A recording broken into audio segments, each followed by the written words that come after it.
Welcome to the ANEW Body Insight podcast, empowering and inspiring your journey to optimal health.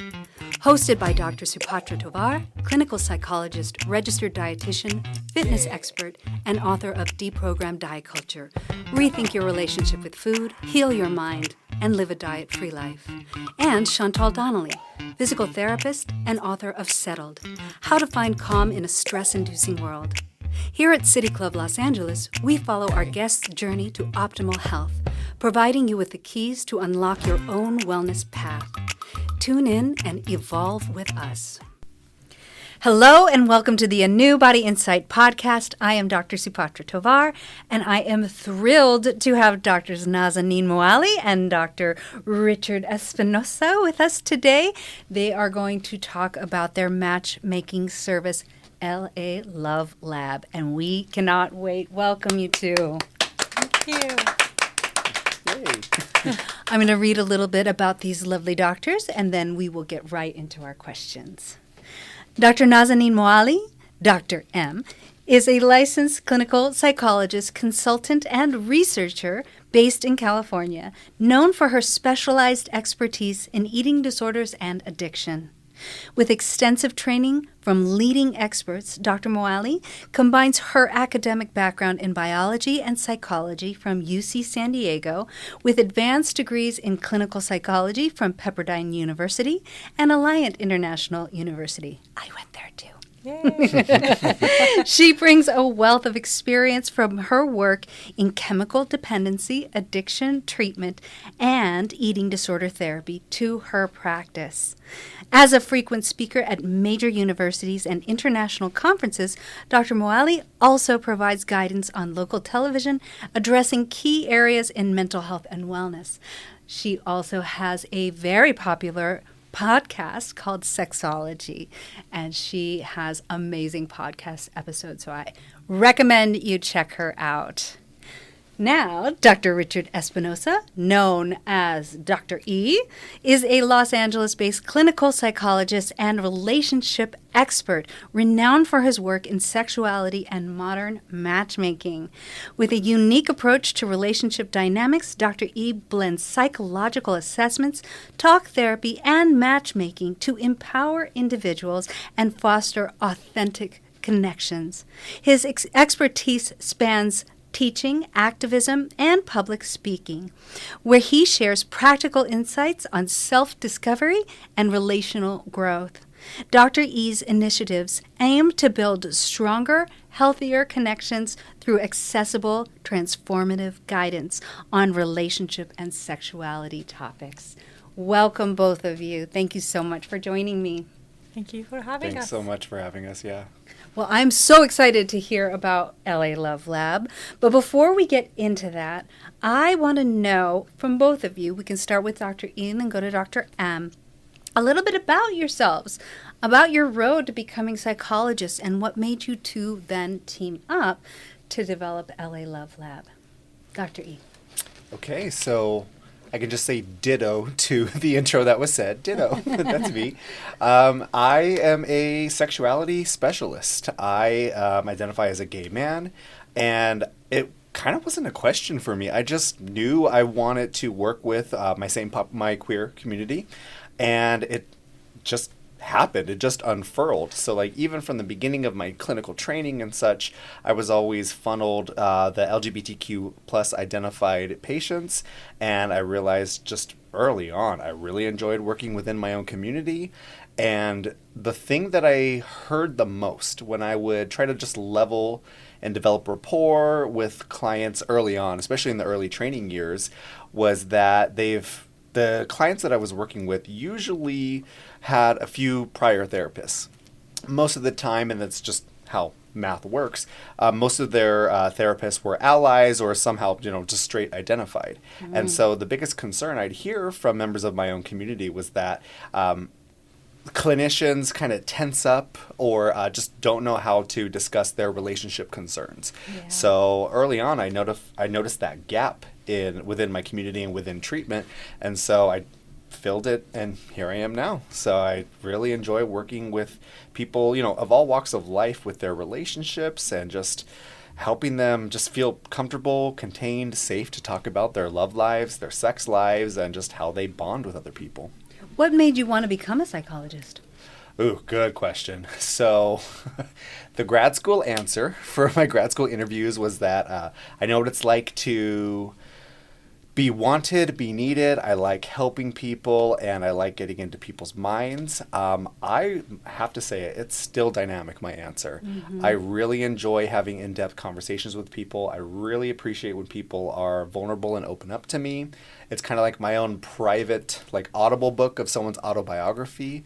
So I'm still working on my answer. I just know I love it where I'm at, and maybe decades from now I'll have that polished answer. But Well, for now, that's what all I got. we need to know is that you love it, because I think that just fuels the work. And by the way, fun fact, the three of us are all on the board of the Los Angeles County Psychological Association. That's how we met.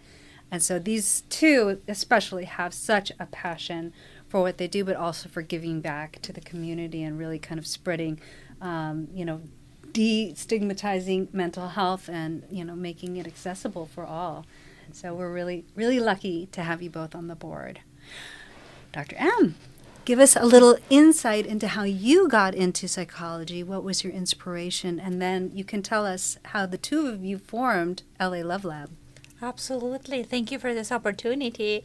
I was born and raised in Iran in a very conservative community, and there was a huge stigma related to mental health. I was born right after revolution during the war, so firsthand I've noticed how people suffering, it was impacting their quality of life and how much pain they were enduring, and the message they were getting like, oh, toughen up. Like it's like you focus on life, and people were in survival mode. So early on, I realized that people's pain is worth paying attention to, because sometimes you have a broken leg, everyone is there to help you. But if you have depression, anxiety, people think that's something that you can just push it aside. So that was something I was very passionate about, helping people with acute mental illness ever since I was younger. In my culture, like the options are whether you're a physician, you're an engineer. So I was an undergrad, and then I was studying biology. I started working at VA and doing internship with VA for research and hearing people's stories. And I was so moved by people's stories of resiliency, going through these tough situations, and learning about their lives was so inspiring. So that's why I was like, oh, I want to be in the business of helping people heal, and also being part of their journey of rediscovering themselves. And it's been such a rewarding journey, which it is for all of us, I can imagine. As far as how Dr. E and I came up to this idea is that we see lots of professional, successful people in our practices. And over lunch one day, we're chatting about how challenging it is to see all these wonderful people that they want to be in relationships. They have self-awareness, they're invested, but they're suffering because there's not a way for them to connect. And we were talking about how online dating often fails people. Yes. Right? Like they're going over and over doing these dates, and they feel they're so unmotivated. So we were thinking about if we can curate these events based on the psychology tenet that we know that can help people increase their possibility of meeting the mate. That was something that we wanted to be part of. Oh, I love that. So what are some of the psychology tenets that people need to embrace in order to find their mate? One of the bigger one is having this awareness, self-awareness about who am I, what are my needs, and what are my values. Because we are living in a society that kind of force us to portray this version of ourselves. Yeah. Like in order to be able to be desirable, dateable, you got to present just one version of yourself. And people going on these dates not showing their authentic self, and that gets in the way of them connecting. So I think self-awareness is one of the biggest tenets. Absolutely. What do you think? I think expanding on something that Dr. M said, it's yes, we are forced to give one dimension of ourselves to other people. We are, in our current society and how social media and mass communication goes, we're encouraged to give a one-dimensional curated version of ourselves. And I think expanding on what Dr. M just said, just accepting that you, me, all of us, we're multidimensional creatures. So we really need to unabashedly explore all of the dimensions of ourselves, even the parts that don't look as polished, as curated. And so it's still on that note of just self-understanding, self-awareness, but all of the self, not just... So how do people do that then? How do they show... I think it's a really vulnerable space. I mean, I've done online dating. That's actually how I met my husband. Okay. And yay, it worked out. Hooray. But I think that you do have to present a kind of a package, I guess, because it's almost like you're, online shopping. But then how do you show more of you in that initial meeting? Mm-hmm. I think it starts before that initial meeting. Still on the theme of self-discovery, I think it honestly starts with having deep, honest conversations, yes, with the self, but with other people, with trusted loved ones, with a psychotherapist, someone who you know is going to hold you accountable and remain objective from time to time, hold space for you, and ultimately, call you out when you need to be. I think we all would benefit from that before we even try to go on that first date. But to answer your question, when we're on that first date, I think it starts, that little bit of vulnerability that really goes a long way starts with simply maybe just saying, you know what, I'm a little bit nervous. I'm excited to see you, but I'm also nervous at the same time. And I think really that brings down a lot of defenses already when you're just getting to know somebody. I actually think vulnerability is a strength. People think that it makes them look weak, but I think when you are relatable, and you admit that you have, these nerves and you're a little scared or you're anxious, it helps to open up that conversation. But what do you think are like the most common barriers? That's probably one, trying not to be vulnerable. But what are the most common barriers people face when trying to form these genuine connections, especially in today's dating environment? I see one of the challenges for my client is this feeling of dating fatigue, right? You're going on so many dates and it feels like second job for many of my clients. And it's hard to be present. In order for you to be able to connect, to be vulnerable, you got to be present. But if you're feeling jaded, discouraged, not present, that gets in the way of really connecting with people. So I think bringing intentionality to dating, that can really help people to find and get better matches. What do you think? I think, so mine is going to sound paradoxical, but I think the unwillingness to be single, to be with oneself. I think, unfortunately, the way that many folks that I've worked with cope with that inability, unwillingness to be single is to go the opposite, go really hard and almost often scare people off. Just going in too hard, coming off a bit too clingy, too dependent, because a person fears being by oneself. So how do you cultivate that? If you are so afraid of being alone, how do you cultivate being okay with being single? What I would suggest is confronting it. Consciously dedicating an era in one's life. An era can be any time span for that person, but carve out and consciously carve out some time to just be single and to sit with that and to really ask oneself, like, can I go through a winter holiday season unpartnered? Can I go through X, Y, and Z? Can I go through a birthday or so forth? And just to be hopefully comfortably single at one point. Yeah. I have a tip. Get a dog. That makes it really easy to be single. That actually makes you not want to go out because you want to be with your dog. What do you think of that? You heard it here first, y'all. All right, so let's hear about LA Love Lab. What makes this matchmaking service different from all the others, and why should people choose it? Well, one of the intentions that Dr. E and I had was to make sure that we are matching people that they're aligned in their values. Sometimes we are going on dating apps, they're just like based on the profiles, and it's hard to be really open But if you know there is someone that does the assessment for you, you know this person that's in front of you, they have similar values and they're aligned on important aspects of life, that is really helpful for people. So that's one of the bigger part of our job, is to do a great job, hopefully, with screening and helping people to feel safe. And their job is just to show up and check in with themselves about chemistry, because I think chemistry is important. It's something that you want to check in person. But as far as logistical part about kind of value alignment, that's something that we do for them. And also we offer mini teaching mastermind at the beginning of all of our events. So we help people with the skills that they can use on that day to be able to show the best version of themselves. Yes. So walk me through it. Somebody wants to do this. How do they sign up? And what are the steps that they go through? So they look us up, lalovelab.com, and you'll see on the landing page where you can sign up for the event. So you sign up, we give you your Love Hub account. Love Hub. And then part of that is our online matchmaking quiz. And this is where you can be as honest and authentic as you'd like, which we highly encourage that. And we ask the tough questions so you don't have to, so that you can genuinely have a first date rather than a first interview. Oh, wow. So what does the quiz entail? We look on that theme of being multidimensional.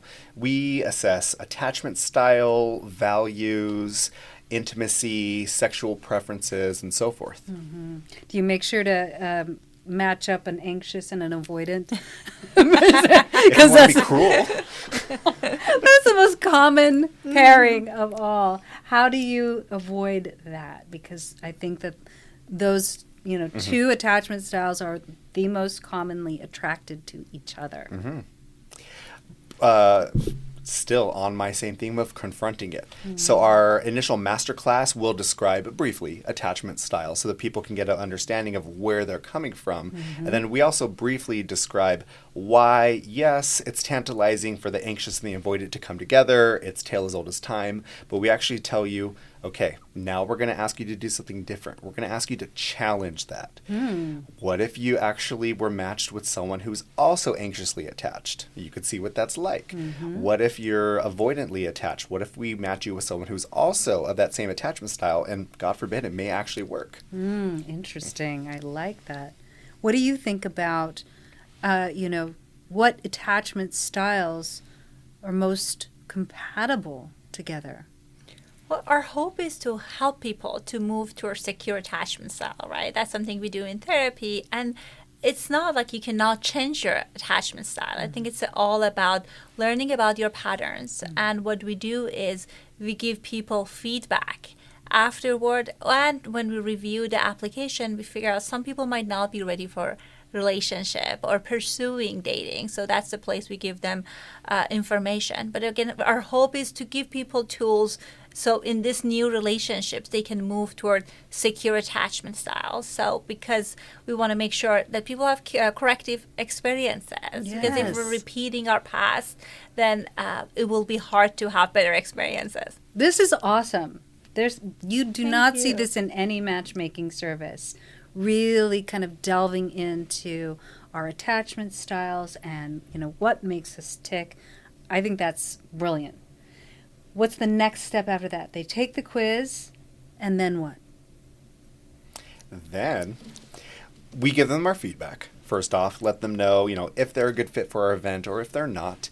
And then the next step is showing up to the event. Okay, so what are the events like?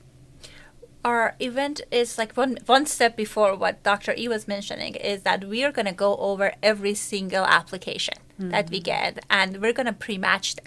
Kind of thinking about based on the values that they have, different intimacies that they seek, we match them. So after the dating kind of master session, then they go on these dates that we curate for them, for people that we think they're a match.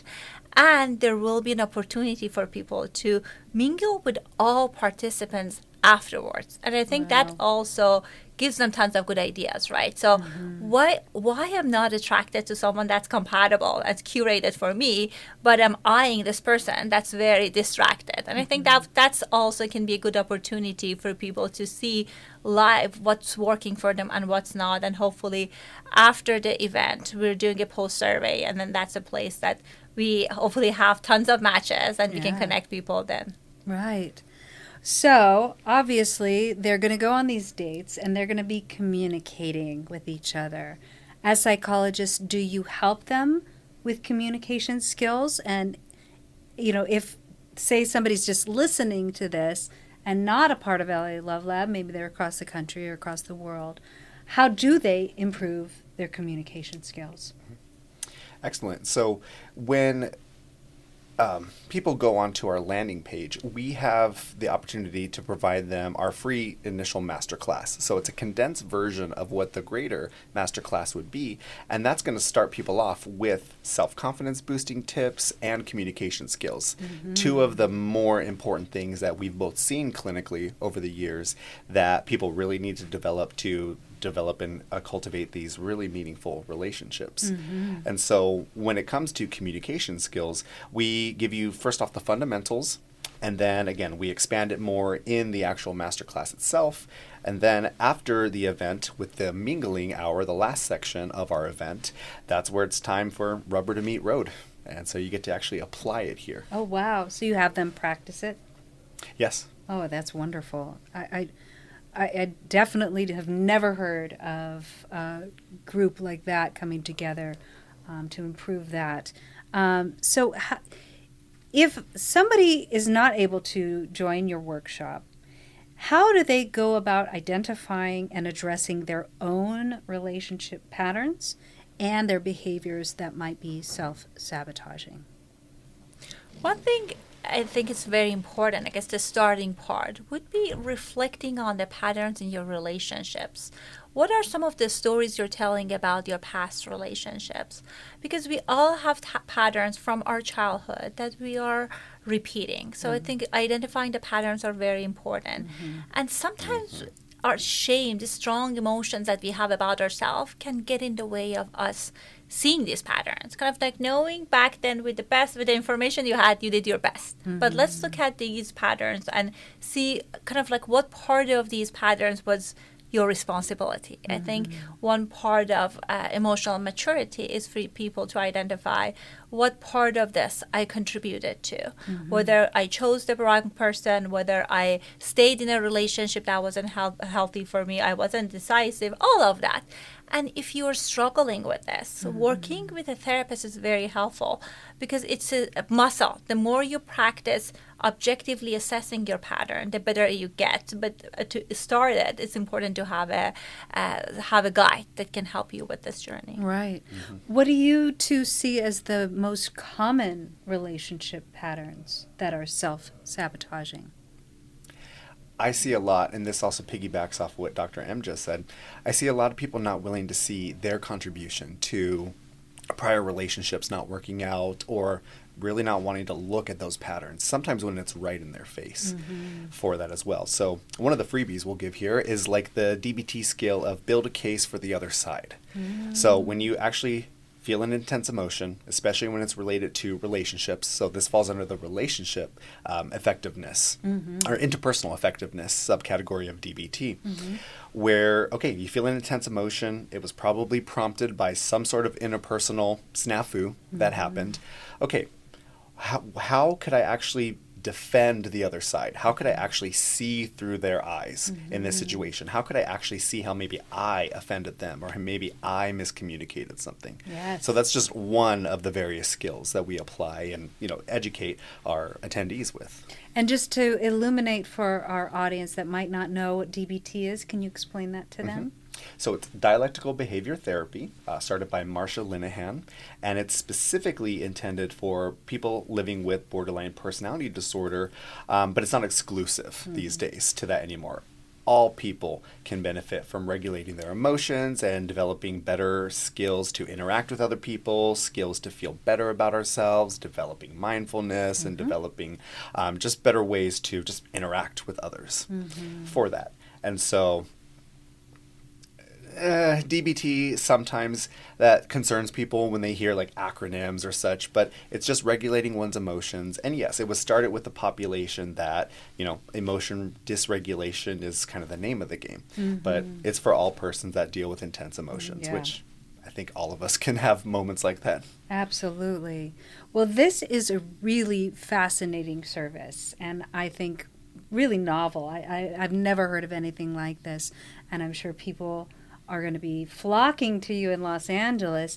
Is there any potential for any kind of nationwide application, or are you solely Los Angeles based?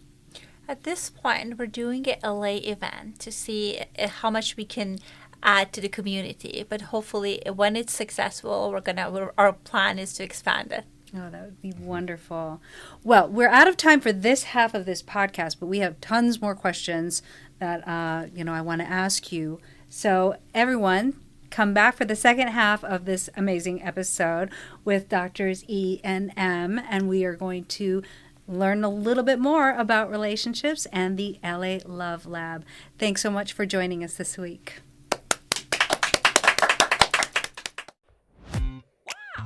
Thanks for tuning into the ANEW Body Insight podcast. Please remember, the content shared on this podcast is for entertainment purposes only and does not constitute medical advice. You can find us anywhere podcasts are streaming, on YouTube at my.anew.insight and at anew-insight.com under the ANEW Body Insight podcast tab. Follow us on our socials at my.anew.insight on Facebook, Instagram, TikTok, and Threads for more updates. Tune in next time and evolve with us.